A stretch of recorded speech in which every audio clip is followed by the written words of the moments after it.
BNP কেন সংখ্যানুপাতিক হারে নির্বাচন চায় না? সংখ্যানুপাতিক হারে নির্বাচন হলে কি বিএনপি নির্বাচনে পরাজয় বরণ করবে? সম্প্রতি একটা বিষয় নিয়ে রাজনৈতিক দলগুলোর মধ্যে একটু মতানৈক্য লক্ষণীয়। সেটা হচ্ছে সংখ্যানুপাতিক হারে নির্বাচন হওয়া। দেখেন, বাংলাদেশের এই সংখ্যানুপাতিক হারে নির্বাচন হওয়ার দাবি সর্বপ্রথম তুলেছিল ইসলামী আন্দোলন বাংলাদেশ। এরপরে এই দাবির সাথে একে একে ঐক্যমত পোষণ করেছে বাংলাদেশ জামায়াত ইসলামী। এখন আবার এনসিপিও এই দাবিটার সাথে ঐক্যমত পোষণ করছে। এছাড়াও আরো অনেক রাজনৈতিক দল এই সংখ্যানুপাতিক হারে নির্বাচনের উপর এই ইসলামী আন্দোলন বাংলাদেশের সাথে একাত্মতা পোষণ করেছে। কিন্তু সবচেয়ে বড় বর্তমানে যে রাজনৈতিক দলটি রয়েছে বাংলাদেশে, বাংলাদেশ জাতীয়তাবাদী দল বিএনপি, সেই বিএনপি কিন্তু কোনোভাবেই এই সংখ্যানুপাতিক হারে নির্বাচনটি হোক এটা তারা চাইছে না।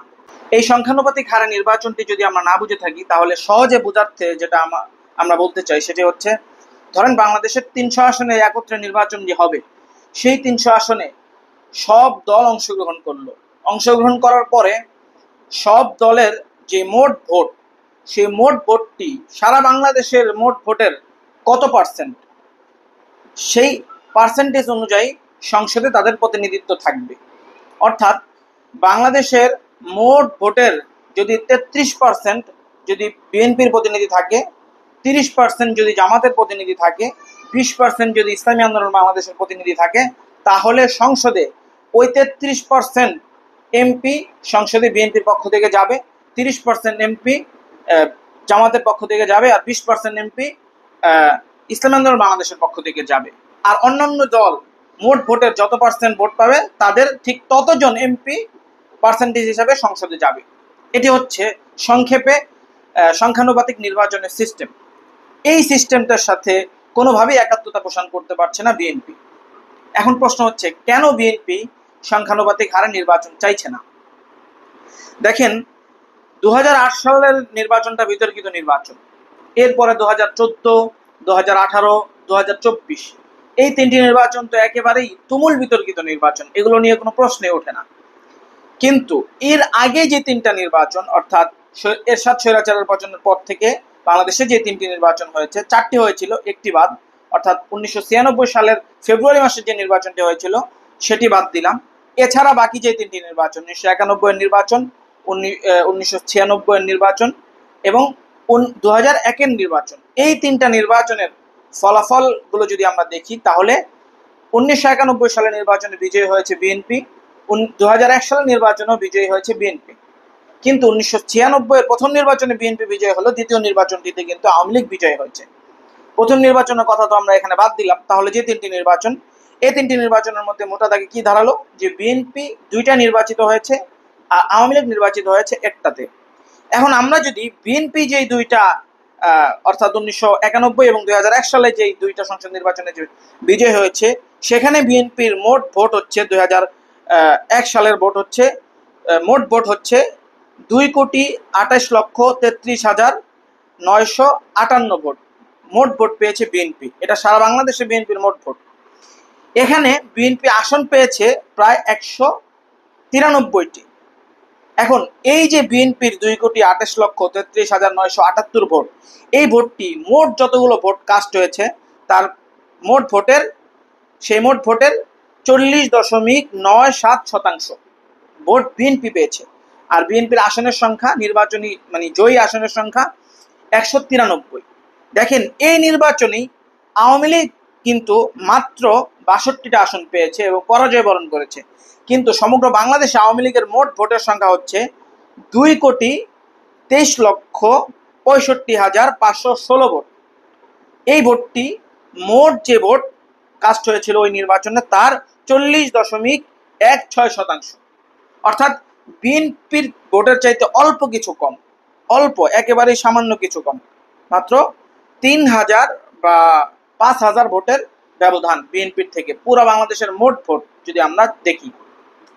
এখন দেখেন, বিএনপিও এই নির্বাচনে মোট ভোটের 40% ভোট পেয়েছে, আওয়ামী লীগও 40% ভোট পেয়েছে।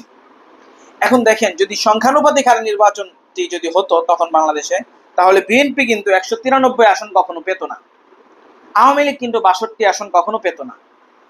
আসনটি দুই ভাগে ভাগ হতো, হয়তোবা বিএনপির পার্সেন্টেজ সামান্য কিছু বেশি থাকার কারণে একজন বা সেই অনুপাতে কয়েকজন সংসদ সদস্য বিএনপি বেশি পেত, আওয়ামী লীগ একটু কম পেত। কিন্তু এতটা ব্যবধান জয়ী আসনের ক্ষেত্রে বিএনপি পেয়েছে 193টা আর আওয়ামী লীগ পেয়েছে 62টা, এতটা ব্যবধান কিন্তু এখানে কখনোই হতো না।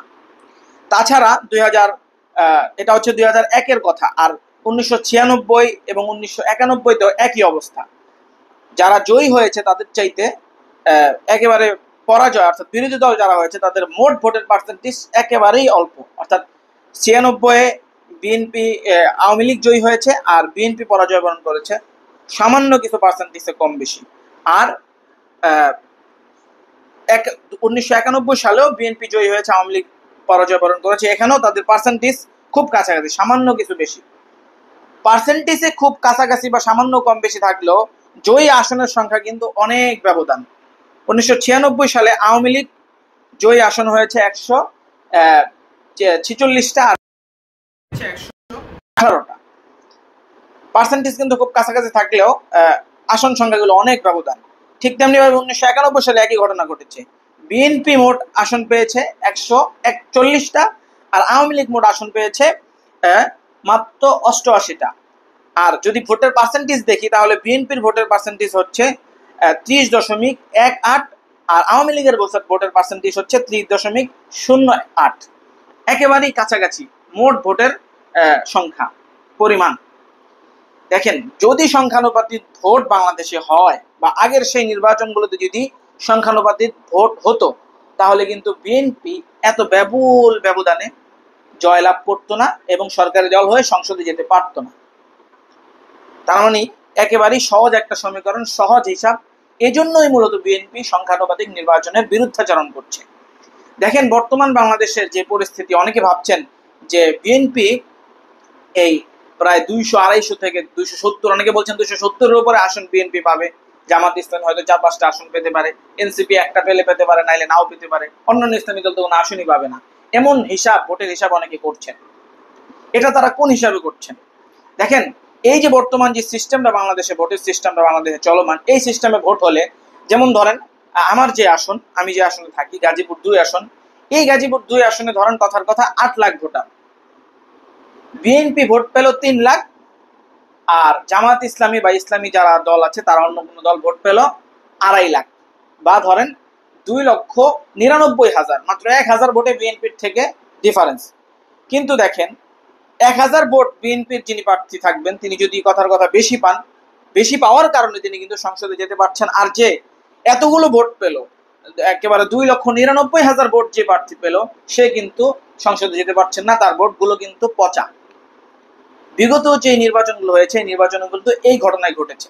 আওয়ামী লীগ বিএনপির মধ্যে তুমুল প্রতিদ্বন্দ্বিতা হয়েছে, আওয়ামী লীগের প্রার্থী বিএনপির প্রার্থীর চাইতে হয়তো 500, 1000, 2000, 5000 ভোটে এগিয়ে, বা বিএনপির প্রার্থী আওয়ামী লীগের প্রার্থীর তুলনায় এতগুলো ভোটে এগিয়ে, বাস যে এগিয়ে ছিল, যে বেশি পেয়েছে সে নির্বাচিত হয়েছে, আর তার কাছাকাছি বা অল্প কিছু ভোট পিছিয়ে থেকে বাকি যে ছিল সে পরাজয় বরণ করেছে। এবং এই যে ভোটগুলো, এতগুলো ভোট, এগুলো সব পচা গিয়েছে। কিন্তু দেখেন, যদি সংখ্যানুপাতিক হারে নির্বাচন হয় তাহলে কিন্তু একটা ভোটও পচা যাবে না সারা বাংলাদেশে। কথার কথা, আপনি আওয়ামী লীগকে ভোট দিলেন, বিএনপিকে ভোট দিলেন, আপনি যেই দলকেই ভোট দেন না কেন, একটা ভোটও পচা যাবে না, কারো ভোট নষ্ট হবে না। এখন সংখ্যানুপাতিক হারে যদি নির্বাচনটি হয় তাহলে অনেক বিশেষজ্ঞরাই মনে করছেন, এবং বাংলাদেশের ইসলামী আন্দোলন বাংলাদেশ সহ, জামাত ইসলামী সহ অনেক রাজনৈতিক দল, বেশিরভাগ রাজনৈতিক দলই মনে করছেন যে বাংলাদেশের বর্তমান যে পরিস্থিতি, এই পরিস্থিতিতে সংখ্যানুপাতিক হারে নির্বাচন হওয়াটা অত্যাবশ্যক। এবং এটা যদি করা যায় তাহলে একক কর্তৃত্ব নিয়ে কোনো দলকে ক্ষমতায় আসতে দেওয়া হবে না, তারা আসতে পারবে না। সুতরাং বাংলাদেশে ফেসিবাদও কায়েম আর কোনোদিন হতে পারবে না। কিন্তু এখানেই এসে বিএনপির ভেটো, বিএনপি কখনো এই সংখ্যানুপাতিক নির্বাচন চায় না।